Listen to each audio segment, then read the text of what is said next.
Welcome back to another Bassmaster Open Pros Pick'em Bassmaster Classic Edition. We're here with Todd Castledine, Monroe, and Matt Pangrac. But real fast, before we get started, I want to talk to you about something that is going on this week at the Bassmasters Classic. If you're in town, you need to come check it out. It is the Let's Fish TV Academy Tour. It will be at the Academy Sports and Outdoors on noon on Thursday the 21st. Again, that's noon, Thursday the 21st. And we'll be giving away free Strike King fishing line, have a fishing seminar, and have a Q&A. We got some special guests coming. Can't tell you who they are yet, but they are probably going to be there. But let's go ahead and get this thing started. Bassmaster Classic Edition, I've had literally a million messages the last few days asking if and when we are going to do our show. So, guys, Todd, how are you feeling? About what? Am I leading? Yeah. Big surprise. Wait, Todd's leading? Big surprise.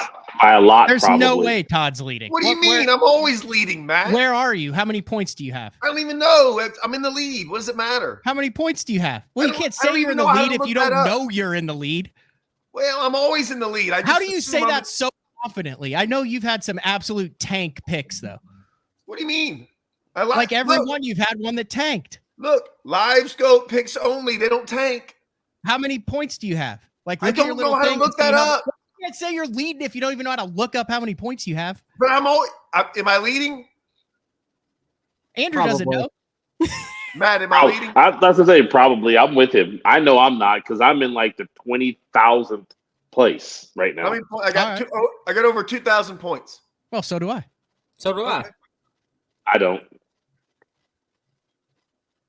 I'm surprised. I think Matt is kind of having a bang up year this year, minus his Jason Christie pick at the first event. He only did that because of me. That's my fault. But I think this one's going to be a pretty good one. I think the Classic at Grand, I think could throw some massive curveballs based off the percent own on a bunch of these anglers. And it's the Bassmasters Classic, and it is so forward-facing sonar heavy this season already. Is this event going to be the same? Based off the two names on here, I feel like it probably will be. So let's go ahead and lead it off. Group A, none other than Matt Pangrac, who you got. Listen, I won't be able to show my face in the expo if I don't go Jason Christie in this one. Like I've gone back and forth on this. Listen. So this guy has been Demiki rigging with Jeff Gustafson all week. He's been pumped and super excited that they have a new minnow out for his soft plastics brand. And he's been posting about the new line of finesse spinning rods just in time for the Classic. Who? Jason Christie, all on his social media. You know what that tells me? That tells me that sucker's going to have 25-pound test on, big spinner baits, crankbaits, a shallow jerk bait. Here's what I think he's learned. I think he knows he can keep pace up shallow. I think he's going to have the bank to himself. We've got stable weather with 25-mile-an-hour winds and overcast on Sunday. So if he's within striking distance, it's going to be hard for those guys offshore. I'm sticking with Jason Christie. I think it's all a red herring. I think he's going to be up shallow power fishing, and Grand is a lake that you can catch 20 pounds shallow or deep on. Matt, you had me scared for a minute when you started talking about spinning rods and the Mickey rig for Jason Christie. I was going to just break down, cry, and sign off and no more, because I'm still looking for my friend Todd Castledine. I'm still looking for that guy. He's gone. I don't know where he's at. He's a forward-facing sonar, middle of the lake, spinning rod guy, and oh yeah. I'm missing my guy. I mean, I would have my bed fishing, flipping stick, frogging, just hammer. He's gone. This is the only way I've caught him over the last 3 tournaments. Maybe it's the only reason why I get checks the last 3 tournaments. Hey, I'm with you on the train. I've been doing it, and I've been, I'm even here at home. But I did get my butt kicked on it. I found a freaking school of giant ones and could not get those suckers to bite. And that's the thing about active target. It will show you that they're there, and then you still got to catch them. And so, but I'm on your train, Todd. What are you doing, Ish? I'm playing with some stuff. because I'm getting ready for leaving. Oh my god! I thought you were like opening a wrapper, and it was like an extended period of wrapper opening. Where What are about you picking? Todd? Wait, Who do you got? Who do you got? You never Todd? picked Ish. Okay. Did Ish pick anyone? No, but we already know who he picked. He's like, Right. I mean, that's not even a question. I mean, come He on. went I got Jason Christie all day. There's no. Okay, course. so we're on the same page. Okay. Yes, Yeah. definitely. But you scared me when you started talking about the minnow and the spinning rods. I was about to break down. how is he only at 39? Because it's Look at the rest of the people in the group. Don't Look at the rest of the group. Listen, listen. I don't care about Toledo Bend and going down the bank with a spinner bait. I don't care. That Toledo Bend. The last time I caught a fish on Toledo Bend on a spinner bait was 1993. Okay, you can go to Grand and do everything you've ever wanted to do. Like 30, it is the place to do this. March, and I've learned tournaments over there in March. It's not good. They're not the best tournaments. And it was weird because Hallman told me that, like, in April, yes. But in March, it's the only lake I've ever seen that I've ever been to that pre-spawn. Like, when water usually hits 50 to like 59 degrees in most lakes, like, fish go nuts. Like, they're crazy. Grand is the opposite. And I've never, and they've always told me that, and I believe them. And it's true. And it gets a little hard. I'm not saying it's not good fishing, but they're not. It The actually same. is better when it's colder, and then when it gets over 60, it gets great. The in between. He's going to mop the floor. He's going to crush them. It's the easiest pick there.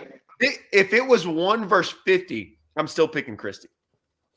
Yeah, I'm just gonna make it easy. I went Jason Christie as well. Just not. I mean, like y'all basically said everything I was gonna say. He's one of, if not the best spinnerbait fisherman around, and he's forgotten more about Grand Lake than anybody. He's the best knows. fisherman. He's the best fisherman ever on Grand. Yeah, hands down. Yeah. All right, Group B. I'm gonna lead us off here, and I'm gonna just throw a big old curveball here. At 42%, Ben Milliken's own, but that's not who I'm going with. I'm going Kenta Kamara, because that dude, once again, has fished Grand, maybe more than anyone else in the entire field.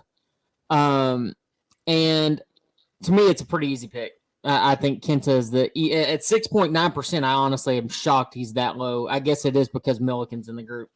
But Todd, who you got Group B? Yeah, man. Dang it. I did that one. And then I just was like, and then Brock Mosley's there. And Mosley's caught him there. Kenta catches his last two finishes there were like 2nd and 4th or 3rd and 4th. He doesn't live there, right? Yeah. I know Yeah. he doesn't. His boat and truck are always there every time I'm up at Grand. He he's got like a cottage up there. Like Matt always accuses me of changing my picks or whatever. Like I'm not gonna lie. I'm doing it for the first time. I just didn't pay attention to that one. That's the pick. You're right, Andrew. You're dead on with that pick. Dead on, and I'm picking it too. That's I mean, he understands that lake as good as anybody does. Because I forgot when I fished those tournaments against him, he's always making cut, like always. Yeah, that's a no-brainer. What you got? That's a harder. I was so on Kenta. I wanted to pick him, but I'm gonna go with champions, and John Cox is a champion. Mm. And I've got to kind of just roll with that. I've got some weird picks this week. I'm telling you, I'm sticking with some core guys, but I'm also stepping out of the box a little bit, which is unlike me. And I got no buddies in the tournament other than Christie and Polinick, and that was a hard pick. But yeah, I'm going to go with old Johnny Cox there.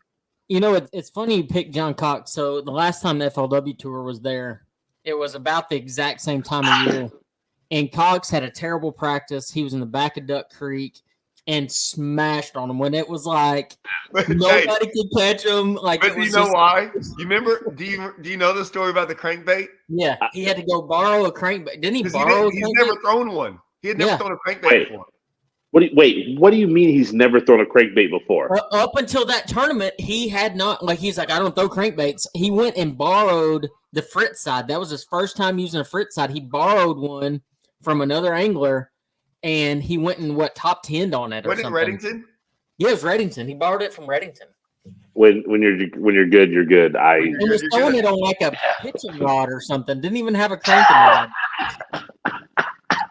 And crushed And on him. smashed everybody that was sitting there cranking. Yeah. Nice. He's Yeah. like, man, I think I like this Who you cranking got? stuff. Hey, it's easy. Why aren't you guys catching them? Yeah, why aren't you guys catching them? It's easy. What about you, Panger? Who you got? Group B.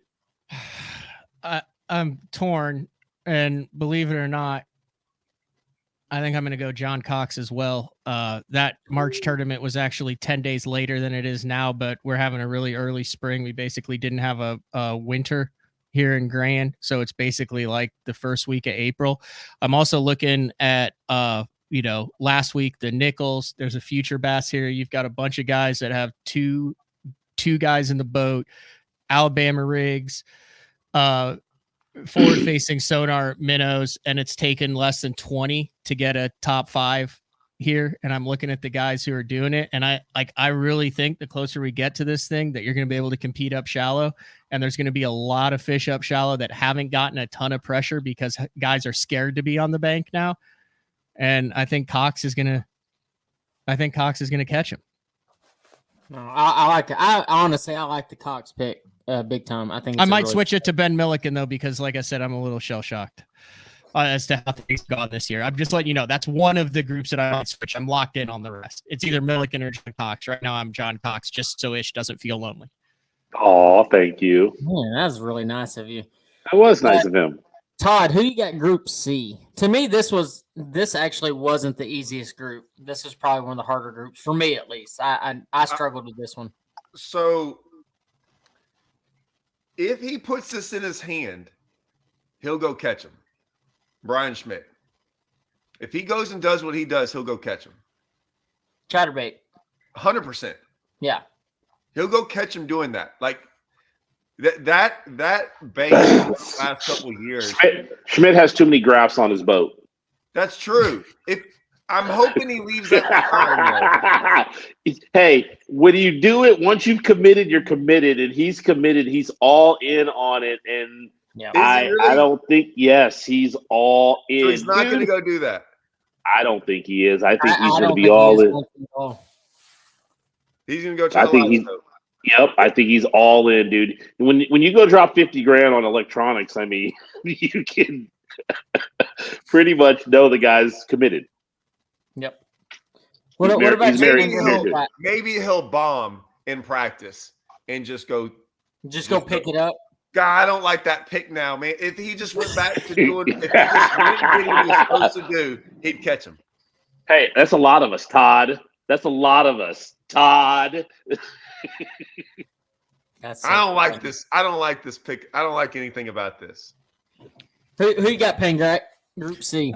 This is where my team gets kind of weird because I take like a 180 shift. I'm very comfortable with this pick. I'm going Joey Nania. I mean, it's a clear water offshore fishery. Ooh. He's got that Demiki, the minnow thing. Like this just is his style of fishing. He's comfortable out there. He's not going to have a gallery around him. Like this is his jam. Like this is Joey Nania's tournament. I think he's the biggest sleeper in this entire field. You know, to echo exactly what Matt just said, I went Joey Nania as well. If someone could go figure it out and not have the pressure and just goes fishing, he is probably one of the most natural fishermen. And when he does have to scrap it, he's able to, and he's able to go catch them still. Joey is a huge sleeper in this field. It was a struggle for me because I went Joey or Koyo, but I mean, I have to go Joey as well.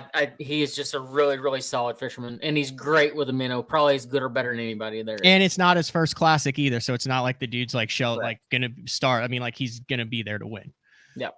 What about you, Ish? I already feel like I know your pick here, but I picked Koyo. I had to. I mean, he's the best forward-facing sonar guy in the tournament. Period. Actually, he's probably the best forward-facing sonar guy in the world. There might be some other guys somewhere in another country that we have no clue about, but right now, Koyo is the best. Does Koyo have more transducers than Schmidt has graphs? Yes, he has more transducers but less graphs. Gotcha. It's hard And to so keep track. it is hard to keep track, but he's looking at every single angle. And what people fail to realize about this guy, even before forward-facing sonar, he was a hammer in Japan. Like, he won like 9 Angler of the Year starting at like 14 years old. He's like the hammer of hammers in Japan. And so he did it before forward-facing sonar, and now you throw in a guy who's getting comfortable here in the States. You know, he's probably spent a lot of time on Grand once he qualified before the cutoff. And once again, he's the best forward-facing sonar guy on the planet with more transducers than anybody else. No, I So agree I'm rolling with Koyo. Group D, I'll lead us off. I'm going Justin Hamner. Jerkbait guy. Excellent fisherman. Obviously, he's kind of coming out into his own right now. Hamner will catch him at this event, in my opinion. What do you got, Ish? I'm going, this is where I start getting out of the box a little bit. I'm going Bryant Smith. He is a West Coast super hooper hammer. The guys were actually happy to see him leave because that means that everybody moved up here in California up in a check range because when that dude left. I mean, and you're talking about a guy who, I mean, he's caught him every single place. He went from the West and qualified through the elites, through the opens. He's fished some NPFLs. He's fished Grand some. I mean, the dude's just a really, really great all-around fisherman. So I'm going Brian Smith. What about you, Todd? This one was the hardest one, but then I kind of like sometimes in the groups, you don't have to pick the guy who's like you think's going to win it, but you think's like if he just does what he does, he's going to catch him. Clark Winlet. Oh, Clark Winlet, like this, like Grand fits his style. He's great. And he's been there. He's been there a ton. Yeah. Grand is one of those places. Like the more I go, like the more you better start fishing. Like it helps to know those little areas on the bank and stuff. Oh yeah. I mean, little key stretches. if he starts like doing his little crankbait or like, I think you can make a top 10 really, really easy, cranking and spinnerbaiting around and chatterbaiting around. And if some guy just like forgets everything else that's gone on in the past and just does that, they could easily, if they figure it out, they could easily make a top 10 easily. What about you, Matt? Who you got? You want to talk about a guy who the lake fits his style? Tell me the last time Cody Huff finished outside the top 20 on an Ozark fishery. And Grand is an Ozark fishery. He's less than 4 hours from his house. The guy can freaking catch him, and he will catch him on Grand. And he's only owned by 10%. Matt, I got a question for you. I'm being dead honest. Yeah. So like I fish Grand a lot, and maybe I haven't fished in the last year or two. Mhm. But I haven't seen like the live scope stuff like dominate. Did you watch Michael Neal in the last like MLF out there? Like it's they're catching him out there, Todd. I didn't like, know. I did not. No, Yeah, you're talking brush piles on places all over the lake. I mean, you know it's going to work. As much as I don't want it to work, it might be worse there than a lot of places. because I think there's a lot of guys that haven't realized it yet because there are a lot of local. Like I talked to a lot of the classic rookies who went and pre-practiced who were like, "Oh my god, the minnow, it's easy, the deal," and it's just right now the question is whether those fish are there, whether they've started transitioning. Like if they were all there in December, January, with the way that the weather has gone, I don't know because I haven't fished for that type of fish yet. Like where they go like this week, like I don't know. That's more like what I was saying is that that's what I was worried about is that this time of year, right? Like when it changes like that, is it going to be? I don't know. The deal? I don't think we've had a lot of guys that have tried to focus on that in tournaments here. Like the biggest thing was the guys that just here's why I think it has. So that A-rig, when it was the deal, you could just chuck it anywhere and catch them going down the bank offshore. Most of the time it'd be halfway back, 3/4 back. And those things start in like March, April. So like Those fish are out there because you were catching them on the A rig. You're just targeting them without an A rig now. You know what I'm saying? Yeah. I still think a lot of those biggest A rig lakes in the country. No, I knew that. I knew that part. Yeah. Yeah, but I think a lot of those fish that people fail to realize they spawn on those brush piles. Like they actually use the brush itself to make their beds. Yeah. You know, it happens out here in a lot of Western lakes. It's just they get on that wood and that's where they spawn on. And so it's also a I don't lot think clearer than it has been in past years. Like we haven't had a huge rain. We haven't had it. A lot of the lake has a lot of really good clarity to it, which I'm going to change my picks. Live scope picks only. Yeah, too late. So I said this is a sketchy one. Well, let's go Group E, and I'm going to talk about this group before we do any picks. This might be the most lopsided group I've seen in a really long time, and I'm not saying just because of one person. No, two. But three people. Three people at 43, 28, and what is the other one? 43, 28, and 9. And then otherwise, everybody else is kind of down there quite a ways. It's kind of remarkable how this is such an overloaded group. And it actually has some really, really talented fishermen in it. That easily any of these three that are highly owned could make top 10s in this event. And probably a very good chance at this point, 2 of them at least will. Ish, how about you lead us off in this group and tell us what you think? I'm going Kyle Patrick. Actually got to spend a little bit more time with the kid down at Okeechobee. He's actually fishing a lot. He told me he's focused on fishing right now, and he's running all over the country fishing, period. You know, whether it's an open, practicing, fun fishing, and he's a rookie. And so there's always going to be that shining rookie out there, and he's wiry enough where he's bouncing around the boat, trying to figure it out. And all of a sudden something clicks, and I'm going to roll with Kyle Patrick. Y'all stealing my picks from freaking Toledo. What you mean? That was my pick at Toledo. Was he your pick? Yeah, and no one, they didn't even know, and all of a sudden he freaking just kills it. Yeah, I see. Yeah, I know who started that trend. You did start the trend, but I don't pick a lot of rookies ever, and I don't pick. You know, he's a forward facing sonar guy, and he's doing kind of, you know, the mix deal. Like he can mix it up. Well, who do you got, Todd? Are you running Kyle Patrick as well? No, and here's why. I am slightly pissed. Okay. I don't really get jealous much, but I'm quite jealous. I found this out the other day. Me and Russell were fishing a tournament, and it got brought up. I'm picking the guy with the best nickname. Okay? Yeah. Apparently, if your nickname is the main event, and that's what he's been nicknamed, that's freaking awesome. And I'm going Tyler Williams. I went Tyler Williams as well. Any person that can go out there and compete with all the guys that are throwing jerk baits and Demiki rigs, and all he picks up is a jig in 20-pound test. That has nothing to do with it. Yeah, but that to me, that's. But Grand is a great jig. Grand is one of the best jig lakes. Phenomenal jig lake. It doesn't matter. Yes, his nickname's the main event, dude. He's showing up. He's that's going. all. So I'm picking him. Let me get this going on now. Hold on. Yeah, keep going. Oh God, Matt, who you got? Yeah, I'm not betting against a guy who throws a brown rubber jig on Grand. Plus, he also missed, I believe, Thanksgiving and Christmas, so he could spend 36 straight days on Grand practicing, living out of the back of his truck.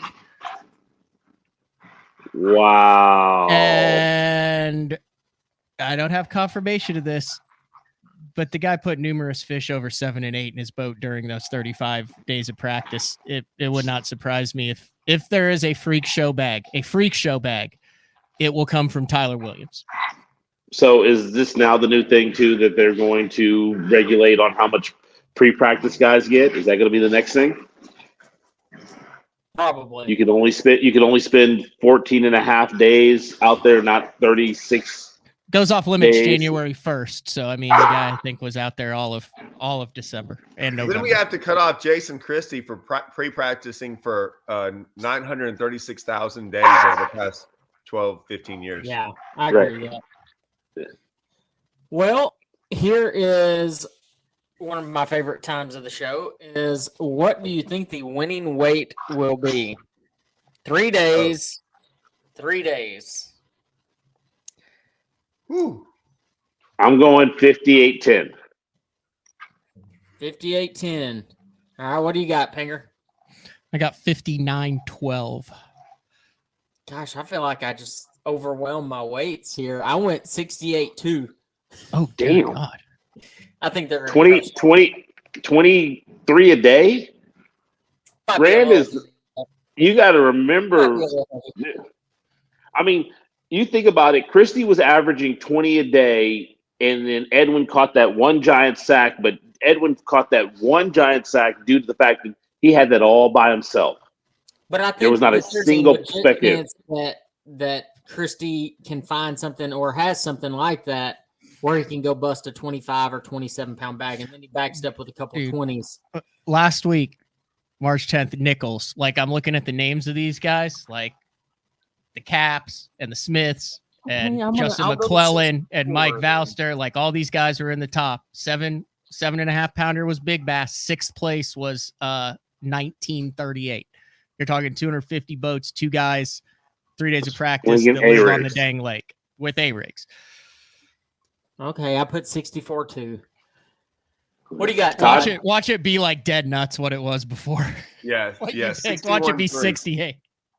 Oh my God. Yeah, yeah, exactly. What is it? 61-3. 61-3. All right. Well, here's a good question. Who is the favorite to win the event? Christie. JC. I think Christie is going to turn everything else around. He's going to bring he's going to win it. Is get his second classic, doing it the way he does it, and then it's going to be like everyone needs to sell their forward-facing sonars after this, and he's just gonna buy it, and like No, he's going to make everyone change their minds on this, and everyone is going to be cheering for him because they're going to be like, "See, you don't need that." And, I mean, it's just going to be a freaking riot. What about you, Penger? Who is the favorite to win, or am I picking someone to win? No, your favorite to win. It's Jason Christie. Sure. Okay, I went Jason Christie as well. Now, this is who is the dark horse favorite to win. Who do you think that beyond Jason Christie? Obviously, everybody in the room believes Jason Christie. This is Jason Christie's classic to lose. Let's be honest. It is. I think the second biggest person, if he wins it, and it will be like 1A, 1B. If he wins it, it'll go. It like they might like lose it. Is Milliken? Yeah, I agree with that. I think it could like. I think it could be like. I could be like crazy NASCAR like people. It just like nuts going on there. Ricky Bobby stuff. Yeah, Ricky Bobby. People coming out of the woodwork. Yeah. That's Matt Robertson, ain't it? I thought that was. Yeah, well, but I mean, that's Milliken, man. Ben's the new bad boy. Well, wait till you see how many red 402 shirts are walking around the Classic just has Expo. more follow like. Right. Yeah. I will say this is a pick because I'll be honest, I almost did not go Jason Christie in Group A, only because it seems like every time I pick like the homer, the guy that absolutely should win, always tends to fail. The guy that is on an unbelievable momentum train right now, and I think is the 1A, 1B, is Luke Palmer. Oh. I think Luke Palmer has a very legit chance of coming out the gate with an unreal event, like a possibly. No Cypress Street. There's no Cypress Street. Yeah, but he's right down the road. He's an Okie. He's fished Grand a ton, and he is a master of forward-facing sonar. You mix those two together, I think you could have a really dangerous combo with that guy for sure. I mean, I hate the fact that he's in the same group as Christie, but it is what it is. What will be the winning bait this week? Spinnerbait. No, you got to pick one. You guys ain't Spinnerbait. I don't think it will be one. I don't think it will be one. I know, me neither. I think it's going to be like 3 or 4. I don't think that's ever going to happen again, hardly. So, like, what's your 2 baits then? Oh, well, you just said one. Minnow spinnerbait. Why can't you go minnow spinnerbait? Christy's going to mix it up with both. He can do both very well. I don't think you see. I mean, if you see Christy throw a minnow, I think I'm there's go old school. an issue. Spinnerbait jig. Spinnerbait jig. There's Todd. There's the Todd. Todd, where have you been? He's back. Yes. Back in springtime. They're hitting Back. God, I hate it when it does that. What about you, Pangrac? What do you got? I got to go jerkbait minnow jig combo. I think you're going to have a guy who catches some on a jig, some guy who scopes him shallow on a jerkbait, and then slides out and catches 1 or 2. Yeah, that's 3. He said 2. No, he said 2. So is he putting a freaking a minnow on a jerkbait? Is that what jerkbait and jig? Here? I'll go jerkbait and jig. I'm going way outside the box for grand. Don't put that. Don't outside the box jerkbait and jig. Just say it. I'm really going out on a limb there. Yeah. That's pretty much won every single tournament on grand at this time of the year. Either one, jerkbait or a jig. What about you, Ish? I'm going to say spinnerbait and jig. I'm riding the bank train. You know, Christy's awesome with the jig as well. You know, if the water warms up really good, that jig will definitely play on some shallower fish and the old spinner bug. But it could be the minnow by itself when Koyo comes out with the Ish, I'm scared to death that we do all this in the top 10 and they're all out there. All minnow. There's a chance that is what's going to happen. Except for Tyler and his jig catching them off board facing sonar on a brush pile. I'm with you on that one, but I honestly think I think there'll only be 2 guys out. There's a good chance 2 of the top 10 are hitting the bank and all of the other guys are out there. Here's the one thing we haven't talked about. X Factor. It will play. There will be someone on the final day that's doing this. That's just throwing a big glide bait. It's that time of year. The water's right. The wind, cloud cover. Like someone will be throwing a glide. Nope. Reason pressure. The glide bait is people. There's nobody that throttles them in tournaments on glide baits for a reason. I didn't say throttle. I said they're going to be throwing it. Yeah, I agree throwing it, but that throwing it takes away too much time trying to do anything else that you need to do to win. And you will not see a guy throwing a glide bait at an event like that with all that pressure that gets on that lake. We're talking the Bassmasters Classic. One will. Okay. Milliken ain't scared of nothing. You think Milliken's he's not scared? And it's not about being scared, but it's about the knowledge. Watch it and say, "This is for you, Ish." I think that's. I hope he does. I hope he does. I really hope he does. You know, because one day we're gonna cut the ponytail anyway. So, I will say this: the glide doesn't seem to play as much pre-spawn. You see, like the glide not be as dominant pre-spawn as it does spawn, post-spawn, and other. But I do not to say it won't happen, but I do think other baits might come into play. But if what Matt is saying is correct, if the water is that much cleaner than normal, that's what my fear is with the. Oh, there you happen. We almost made it all the way to the end. Almost made. I'm surprised. Is it not going to be sunny? It's not going to be warm. Hold on, I had it pulled up. It's going to be sunny the first day. Calm, then partly cloudy 13 miles an hour, and then cloudy 25 miles an hour on the final day. We get like 1 day of everything. Chrissy's got to survive day 1, which so it's not he will. Short weather, Matt. It's not short weather. It's not. That's why he didn't go Patrick It's not shorts weather. That's what I was wondering. I mean, jerkbait, short, but he's in the same group as Christy. Okay. Well, guys, I feel like that's a wrap. I hope everybody learned a little bit more about Grand Lake and exactly what Todd Castledine thinks the winning bait will be and the winning person will be. Oh, and everybody else too, because Todd's leading. Right. Matt just doesn't like it. Yeah. But yeah, if y'all get a chance, go check out Todd Castledine on YouTube, Ish Monroe Fish for Ish, and Matt Pangrac at Bass Talk Live. He's gonna look it up. And one last thing, if you are in the area, come check out the Academy Sports and Outdoors at 81st and 169 at noon on Thursday. I'd love to see you guys there. If you have any questions, comment on my Facebook or any of my social media, and I'll be able to answer it for you. But guys, I'll see y'all at the Classic minus Todd. See you. All right. See you there. See you See you, Later. Todd. Bye, Yeah. Todd. Yeah.